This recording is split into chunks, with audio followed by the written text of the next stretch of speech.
बंगाल में ममता की वापसी ने कांग्रेस की मुसीबत बढ़ा दी है। विपक्षी पार्टियां राष्ट्रीय स्तर पर बीजेपी का काट ढूंढ रही है, जो कांग्रेस के नेतृत्व में उन्हें संभव नहीं दिख रहा है। महाराष्ट्र में कांग्रेस के साथ सत्ता में शामिल शिवसेना और एनसीपी इनमें सबसे आगे है, जिससे शिवसेना और कांग्रेस एक बार फिर आमने सामने आ सकते हैं। ममता बनर्जी को तवज्जो देने की तर्ज पर शिवसेना विपक्ष में अपनी अहम भूमिका कायम करने की फिराक में है। संजय राउत और G23 के तमाम नेता ममता बनर्जी को विपक्ष के अहम चेहरे के रूप में देखने की ख्वाहिश लिए बैठे हैं। हालांकि कांग्रेस को भी इस थर्ड फ्रंट में शामिल होने को कहा गया है, लेकिन कांग्रेस अभी भी अपने बने बनाए महल में किसी और पार्टी को महत्ता नहीं देना चाहती। दरअसल शिवसेना के प्रवक्ता संजय राउत ने बीजेपी के खिलाफ विरोधी पार्टियों को एकजुट करके थर्ड फ्रंट बनाने की बात कही है। इस तीसरे मोर्चे में कांग्रेस को उसकी आत्मा और अहम दल बताया जा रहा है। ये भी कहा जा रहा है कि कांग्रेस को भी तीसरे मोर्चे में शामिल होना जरूरी है, लेकिन कांग्रेस सीधे तौर पर इस दल की आत्मा बनने से इनकार कर रही है।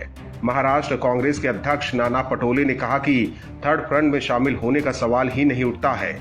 देश में कांग्रेस ही बीजेपी का विकल्प है। अगर किसी क्षेत्रीय दल को यूपीए में शामिल होना है तो उसका स्वागत है। यूपीए की अध्यक्ष सोनिया गांधी हैं। महाराष्ट्र में सहयोगी दल होने के बावजूद शिवसेना का कांग्रेस के प्रति इतना रूखा व्यवहार देखते हुए कांग्रेस ने तय किया है कि विधानसभा और स्थानीय निकाय के चुनाव कांग्रेस खुद के बल पर लड़ेगी।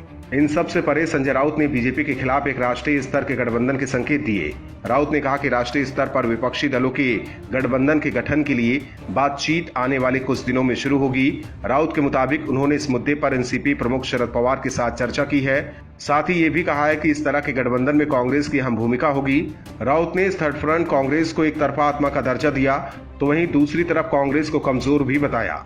उन्होंने कहा कि कांग्रेस ने असम, केरल और तमिलनाडु में अच्छा प्रदर्शन किया, लेकिन कांग्रेस पश्चिम बंगाल में एक भी सीट जीतने में नाकाम रही, जो कि अच्छी बात नहीं है।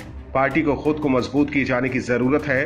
राउत ने कहा कि कांग्रेस की मौजूदगी पूरे देश में है, चाहे वो विपक्ष में हो या सरकार में।